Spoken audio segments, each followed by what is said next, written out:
say the word courage, and most people think of movies where superheroes scale cliffs and drive fast cars to save the day. Only thing is, that isn't real life. In real life, everyday people are the heroes. They don't stand out in crowds. They live in our towns. They hold elected offices and fight for public causes. In real life, profiles and courage are for the good of the world. The heroes don't always win, and not everyone thinks they're great. But they ensure that our world is a great place to live.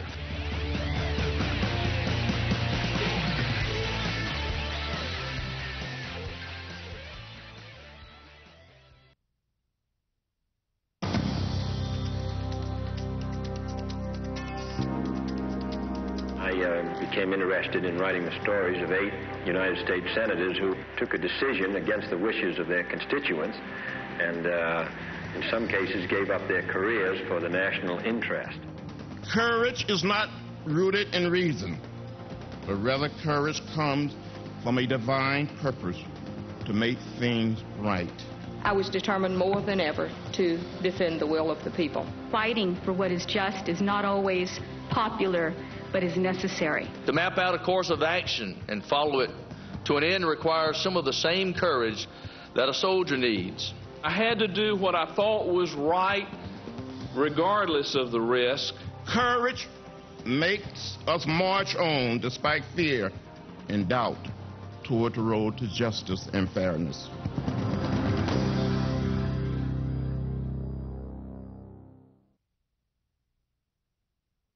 Ask not what your country can do for you. Ask what you can do for your country. Today signed an executive order providing for the establishment of a Peace Corps. They will live at the same level, doing the same work as the citizens of the country which they're sent to. We choose to go to the moon in this decade and do the other things, not because they are easy, but because they are hard. It's one small step for man, one giant leap for mankind.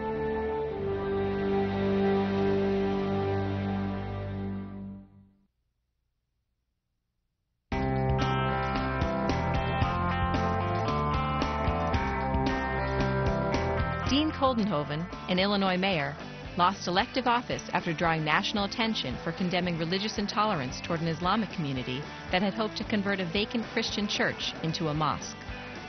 I'm honored to be here due to a time when I wasn't speechless but spoke out against religious intolerance, an ideal close to John F. Kennedy's heart. The decision was easy. You don't need to think it over. You know what's wrong, so you do what is right.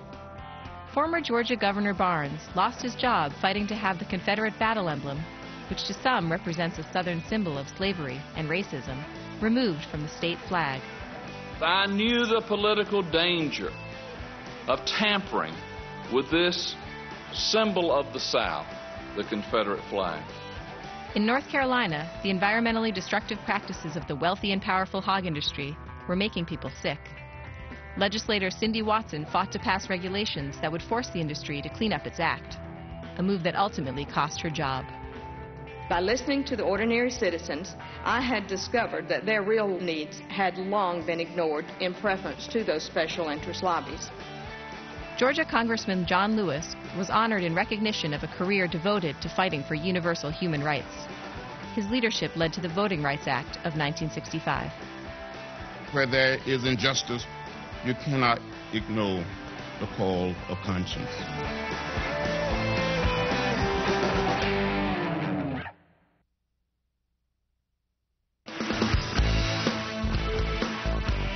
I believe public service is an honorable profession.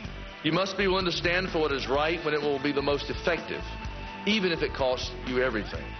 It gives me a great deal of hope to see women of all races and economic backgrounds breaking the glass ceiling and shattering it. To work for and seek justice, not just for different races and religions and ethnic groups, but for any group that finds itself a victim of intolerance.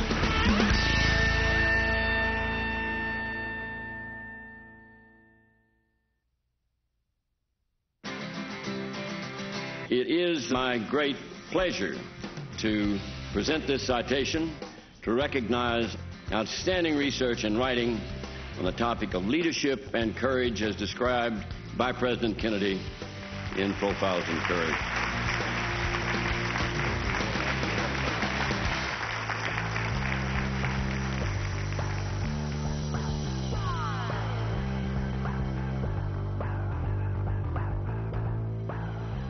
For many Americans, cynicism dictates their opinion of higher elected officials.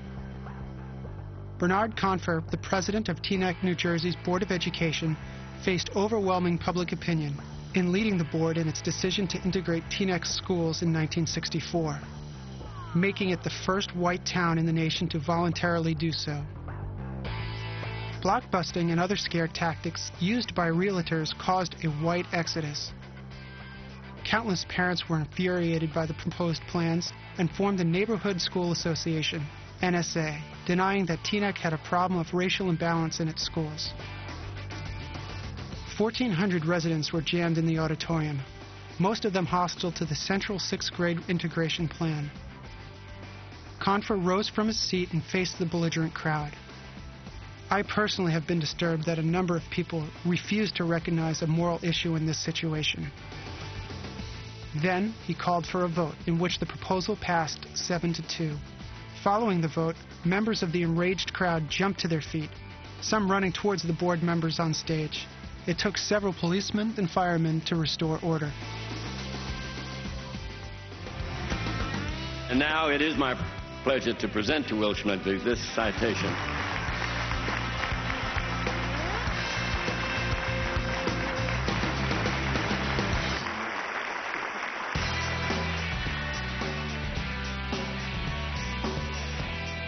Governor Ryan's journey from death penalty advocate to death penalty reform activist, although first and foremost a personal one, unfolded on the highly public stage of Illinois politics.